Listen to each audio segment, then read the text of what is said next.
বর্তমানে এই বর্ষা মৌসুমে সুন্দর ও ঘুরে বেড়ানোর জায়গা হচ্ছে সারিয়াকান্দি যমুনা নদী। আপনারা যারা টাকা ও সময়ের অভাবে সুনামগঞ্জের টাঙ্গুয়ার হাওর যেতে পারতেছেন না, তারা চাইলে কিন্তু সারিয়াকান্দি যমুনা নদী থেকে ঘুরে আসতে পারে। কারণ আমার কাছে মনে হয়েছে সুনামগঞ্জের টাঙ্গুয়ার হাওরের চেয়ে কোনো অংশে কম না আমাদের সারিয়াকান্দি যমুনা নদী। বেশ কিছুদিন ধরে সবুজ সুনামগঞ্জের টাঙ্গুয়ার হাওর যাওয়ার জন্য পাগল হয়ে গেছে, কিন্তু টাকা ও সময়ের অভাবে সুনামগঞ্জের টাঙ্গুয়ার হাওরে যেতে পারছিলাম না। তাই আজকে তাকে সাথে নিয়ে যাচ্ছি বগুড়া টাঙ্গুয়ার হাওরে। যেহেতু আজকে আকাশ মেঘলা ছিল, তাই চারপাশে পরিবেশটা অনেক সুন্দর ছিল। এখন আমরা যে রাস্তাতে যাচ্ছি এটা হচ্ছে বগুড়ার সবচেয়ে সুন্দর একটি হাইওয়ে রাস্তা। আপনারা যারা এই রাস্তাতে চলাফেরা করেন একমাত্র তারাই জানেন এই রাস্তার অপরূপ সৌন্দর্যের কথা। আর এই রাস্তার সৌন্দর্য উপভোগ করতে করতে আমরা চলে আসি সেই মানিকচক বাজারে। আর এখানে এসে শুরু হয় বৃষ্টি। 15 থেকে 20 মিনিট অপেক্ষা করার পর বৃষ্টি থেমে যায়, আর তারপরে আমরা আবারও রওনা হয় সেই বগুড়ার টাঙ্গুয়ার হাওরের উদ্দেশ্যে। আর কিছু দূর যাইতে না যাইতে আবারও বৃষ্টি শুরু হয়। তারপর আমরা একটি পাম্পে গিয়ে দাঁড়াই এবং সেখানে কিছুক্ষণ অপেক্ষা করি এবং আমাদের মোটরসাইকেলে তেল ওঠাই। আর এখান থেকে বৃষ্টি ছেড়ে যাওয়ার সাথে সাথে আমরা রওনা হই আমাদের গন্তব্যের টাঙ্গুয়ার হাওরের দিকে।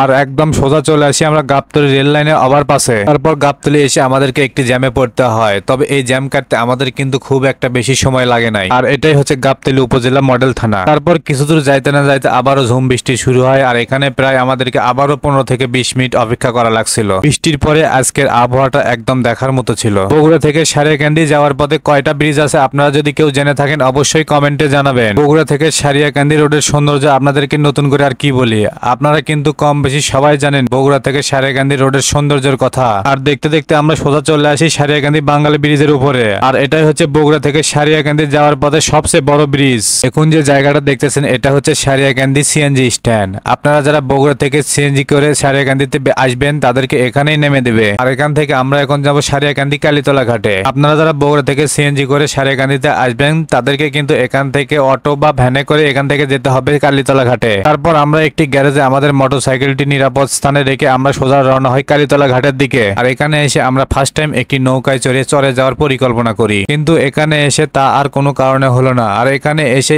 আমাদের বগুড়ার viral person all in one Mehedi হাসানের সাথে দেখা হয়ে যায়। সাথে দেখা হওয়ার পর ফার্স্ট টাইম সে আমাদের জন্য ছোলা বুটের অর্ডার দেয়। আর এই ছোলা বুট এতটা মজার ছিল যা আপনাদেরকে বলে বোঝাতে পারবো না। আপনারা যদি কখনো সারিয়াকান্দি কালীতলা ঘাটে ঘুরতে আসেন তাহলে অবশ্যই এই কাকার ছোলা বুটটা ট্রাই করে দেখতে পারেন। আর আজকে কিন্তু আমি প্রায় অনেকদিন পর এই সারিয়াকান্দি কালীতলা ঘাটে আসলাম। আর এখানে এসে দেখতে পেলাম আই লাভ সারিয়াকান্দি। আর আমি যখন এসেছিলাম তখন কিন্তু এটা ছিল না। এখন আমরা যাব নৌকায় চড়ে টাঙ্গুয়ার হাওরের মাঝখানে মানে সারিয়াকান্দি যমুনা নদীতে চড়ে নৌকায় টাঙ্গুয়ার হাওরের ফিল নিতে। আর যেখানে আমাদের থেকে নৌকা ভাড়া নিয়েছিল জনপ্রতি 30 টাকা করে। আর নদীর সৌন্দর্য উপভোগ করতে করতে আমরা চলে গিয়েছিলাম নদীর একদম মাঝ বরাবর।